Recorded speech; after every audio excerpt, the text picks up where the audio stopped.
तुम्हें तो मैं क्या ही बताऊं रसोई के बारे में। तुम्हारे हाथ का कमाल तो हम पहले देख ही चुके हैं। पर हाँ, मैं तुम्हें बता देती हूँ कि कौन सी चीज कहाँ रखी है। मुझे नहीं लगता कि तुम्हें कोई रसोई में समस्या आने वाली है। ठीक है, चलो मैं चलती हूँ।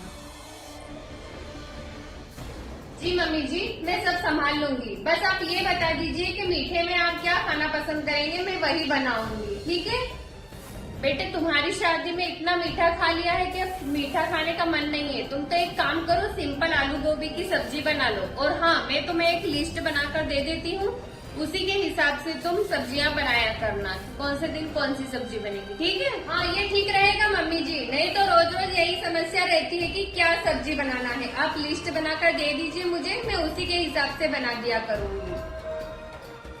माँ का बताया हुआ आलू गोभी तो शुरू दिन ही काम आ गया।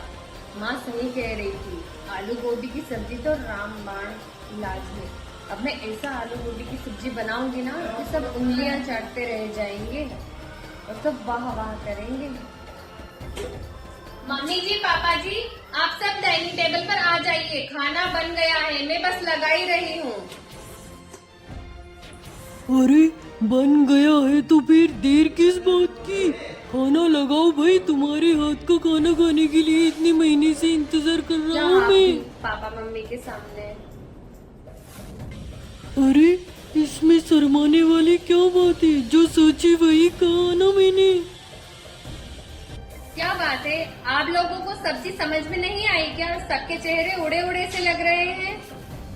ये बेटा, तुमने ऐसी आलू गोभी सब्जी बना दी? ऐसे बनाने को नहीं बोला था तुम्हें? आप ही ने तो कहा था मम्मी जी, आलू गोभी बनाने के लिए। आलू गोभी ही बनाई है, खाकर देखिए कैसी बनी है। अरे बेटा, ऐसी सूखी सूखी सब्जी कौन खाएगा? हमारे यहाँ ऐसी इतनी सूखी सब्जी कोई नहीं खा पाएगा। आपने कुछ और बनाने को कहा था क्या?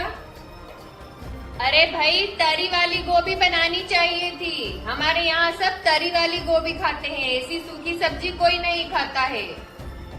तरी वाली गोभी? अब ये क्या बला है? मुझे तो मम्मी ने सिर्फ एक ही तरह से सब्जी बनाना सिखाई है, आलू गोभी की। अब एक तरी वाली सब्जी में किससे बनाना सीखूं? मम्मी तो कह रही थी कि बस तुम्हारी तो किचन ट्रेनिंग पूरी हो गई है। अब क्या करूं? अब मैं इन्हें ये भी नहीं बोल सकती कि मुझे नहीं आती है बनाना, क्योंकि मम्मी ने इतनी बड़ी बड़ी बातें करी है इनके सामने। मेरी तो इमेज ही मिट्टी में मिल जाएगी। क्या करूं मैं?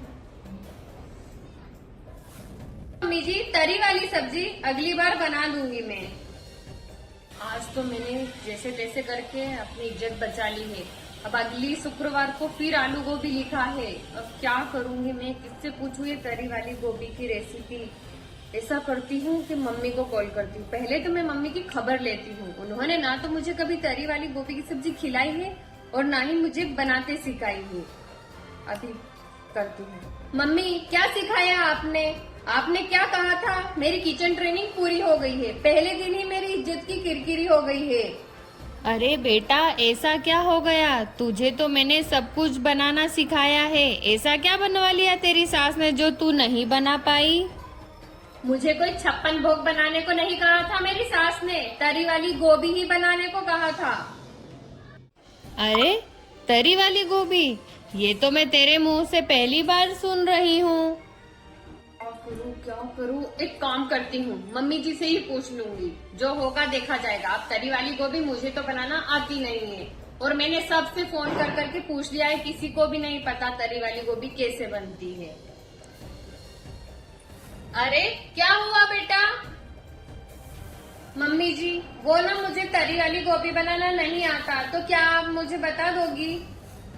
अरे इसमें डरने की क्या बात है? तुम्हें तरी वाली गोभी बनानी नहीं आती है तो कोई बात नहीं, मैं तुम्हें सिखा दूंगी। चलो। हेलो दोस्तों, तो हमें इस स्टोरी से सीख लेना चाहिए कि अगर हम शादी होकर के ससुराल में जाते हैं और वहाँ अलग प्रकार का खान पान होता है और हमें बनाना नहीं आता है, तो हमें पूछ लेना चाहिए दोस्तों।